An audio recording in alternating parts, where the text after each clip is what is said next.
ആ വണക്കം. അപ്പോൾ ഇന്നൊരു വെറൈറ്റി ഐറ്റംസ് ഇന്ന് ട്രാക്ക് മാറ്റി പിടിക്കുകയാണ്. ഇന്ന് അടുക്കള കാര്യമാണ് ഇന്ന്. അപ്പോൾ എന്തായാലും നമ്മൾ പുട്ട് ഒരുപാട് ടൈപ്പ് പുട്ടുണ്ടല്ലോ. അരിപ്പുട്ട്, ഗോതമ്പ് പുട്ട്, പിന്നെ എനിക്ക് പറഞ്ഞുതരാൻ അറിഞ്ഞുകൂടാത്ത ഒരുപാട് ടൈപ്പ്, പേര് പറയാൻ അറിഞ്ഞുകൂടാത്ത ഒരുപാട് ടൈപ്പ് പുട്ടുണ്ട്. അപ്പോൾ ഞാനൊരു പുട്ടുണ്ടാക്കി കാണിച്ചു തരാം. ഈ റെസിപ്പി ഞാൻ പലർക്കും നേരത്തെ പറഞ്ഞു കൊടുത്തിട്ടുണ്ട്. ഞാൻ കുറേ കാലം മുന്നേ ഈ പുട്ട് ഉണ്ടാക്കുമായിരുന്നു. അപ്പോൾ പലർക്കും പറഞ്ഞു കൊടുത്തിട്ടുണ്ട്. അവരെന്നെ ഇതെടുത്ത് വല്ല റീൽസ് വല്ലതും ഇട്ടിട്ടുണ്ടോയെന്ന് എനിക്ക് അറിയത്തില്ല. എന്തായാലും ഞാനും ഒന്ന് ഇട്ട് കളയാന്ന് വിചാരിച്ചു. അപ്പോൾ സംഭവം എന്ന് വെച്ചാൽ വേറെ ഒന്നുമല്ല, നമ്മൾ അരിയും ഗോതമ്പും വെച്ചുണ്ടാക്കുന്ന പുട്ടല്ല, എന്നാൽ അവല് വെച്ചുണ്ടാക്കുന്ന പുട്ടാണ്. ഇതിനിടയ്ക്ക് അങ്ങനെ ഒരു സാധനം ഇറക്കിയോ? അപ്പൊ അവൽ അറിയാലോ, അവലും അതിന്റെ ഗുണങ്ങളും ഒന്നും പറഞ്ഞു തരാൻ ഞാൻ ആളല്ല, എനിക്ക് അറിയത്തുമില്ല പറഞ്ഞു തരാനായിട്ട്. അപ്പൊ എന്തായാലും നമ്മൾ ആവശ്യത്തിന് ഒരു കുറ്റി പുട്ടാണ് ഇപ്പൊ ഇതിലൊക്കെ ഉണ്ടാക്കുന്നെങ്കിൽ അതിന് ആവശ്യത്തിന് ഇത്രത്തോളമൊക്കെ മതിയാവുമല്ലോ നമുക്ക് അവല് എടുക്കുക. എന്നിട്ട് നോർമലായിട്ട് ചെയ്യുന്ന മാതിരി എന്തായാലും നമുക്കിത് കുഴയ്ക്കണം. അതിനു മുന്നേ ഒരു കാര്യം ഇതിൽ ചെയ്യാനുണ്ട്. കാരണം അവൽ മാത്രം കുഴച്ച് നമ്മൾ പുട്ടുണ്ടാക്കി കഴിഞ്ഞാൽ അത് പുട്ട് നമ്മൾ പുറത്തേട്ട് തട്ടിയിടുമ്പോഴേക്കും അത് പിരിന്നു പോകും. അപ്പോൾ അതിനു വേണ്ടി ഒരല്പം ഗോതമ്പ് മാവും കൂടെ ചേർക്കണം. ഗോതമ്പ് മാവ് നമ്മളെ പുട്ടുപൊടി വേണ്ട, പുട്ടുപൊടിയായിട്ട് വരുന്ന ഗോതമ്പ് മാവ് ഉണ്ടല്ലോ അത് വേണ്ട. നമ്മൾ സാധാ ഗോതമ്പ് മാവ് മതി. ഈ ദോശയൊക്കെ ഉണ്ടാക്കാനായിട്ട് കലക്കി ഉപയോഗിക്കുന്ന ഈ സാധാരണ ചെയ്യുന്ന മാതിരി ആവശ്യത്തിന് ഉപ്പിടുക. ഉപ്പിട്ടിട്ട് എന്തായാലും നമുക്കൊന്ന് ഈ വെള്ളം കുഴയ്ക്കുന്നതിന് മുന്നേ ഒന്ന് മിക്സ് ചെയ്യണമല്ലോ, അല്ലെങ്കിൽ തരി ഉപ്പായതുകൊണ്ടേ എല്ലാ ഭാഗത്തും ഒരുപോലെ പിടിക്കത്തില്ല. അപ്പോൾ നമ്മളൊന്ന് മിക്സ് ചെയ്യാണ്.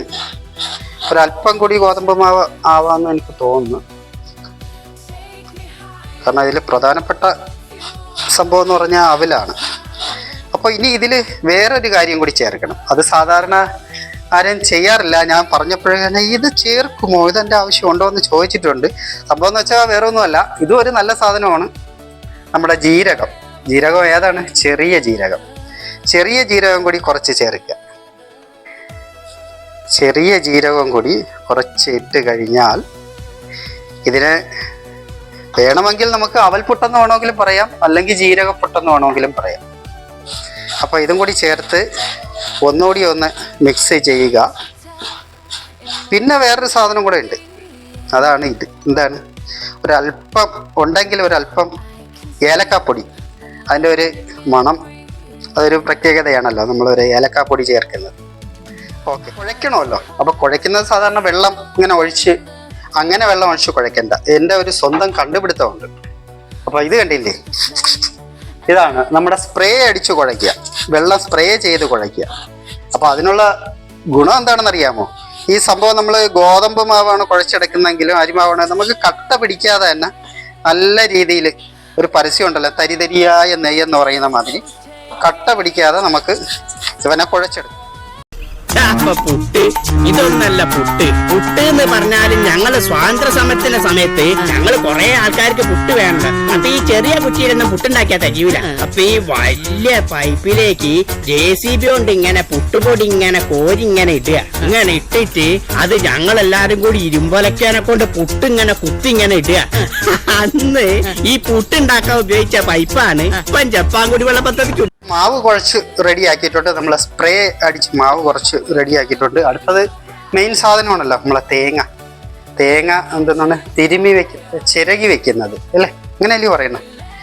തേങ്ങ ചിരകി വെച്ചിട്ടുണ്ട്. അപ്പോൾ ഇതിൽ വേണമെങ്കിൽ നമുക്ക് ഒരല്പം പഞ്ചസാര ടേസ്റ്റ് കൂട്ടാൻ വേണ്ടി വേണമെങ്കിൽ ചേർത്ത് കൊടുക്കാം. പഞ്ചസാര വേണ്ടാത്തവർ ചേർക്കണ്ട. പിന്നെ ഞാൻ നേരത്തെ പറഞ്ഞില്ലേ, ആ ഏലക്കാപ്പൊടി വേണമെങ്കിൽ ഈ ഇതിൽ ചേർത്താലും നല്ല ടേസ്റ്റ് ആയിരിക്കും.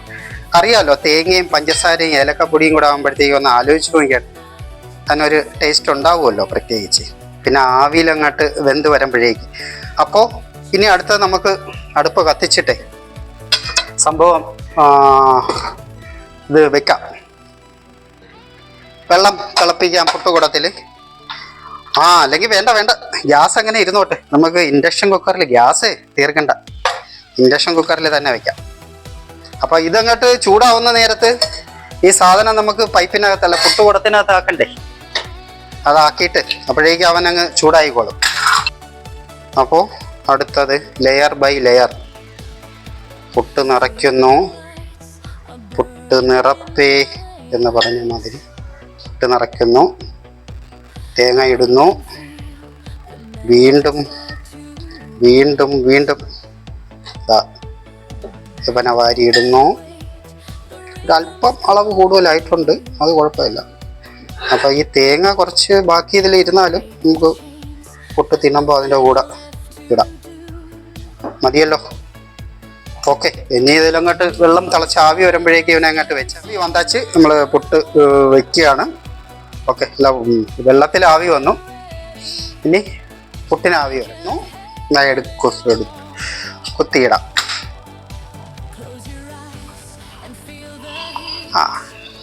അപ്പം ഇതാണ് അവൽപുട്ട്. അപ്പം തേങ്ങ ഒരല്പം കൂടിപ്പോയിട്ടുണ്ടോ എന്ന് സംശയമുണ്ട്, എന്നാലും കുഴപ്പമില്ലല്ലോ.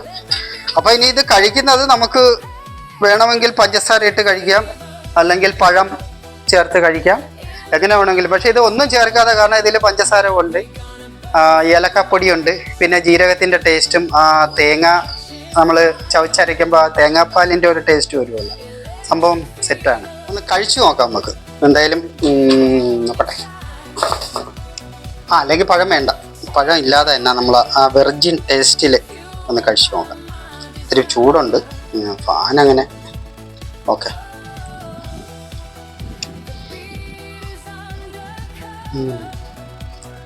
പോതും. അപ്പം അവൽപുട്ട് നല്ലതാണ്, ആരോഗ്യത്തിന് നല്ലതാണ്. അപ്പോൾ ഇനി ഇതിൽ തന്നെ വേറെ വെറൈറ്റി പുട്ട് ഇനിയും ഉണ്ട്.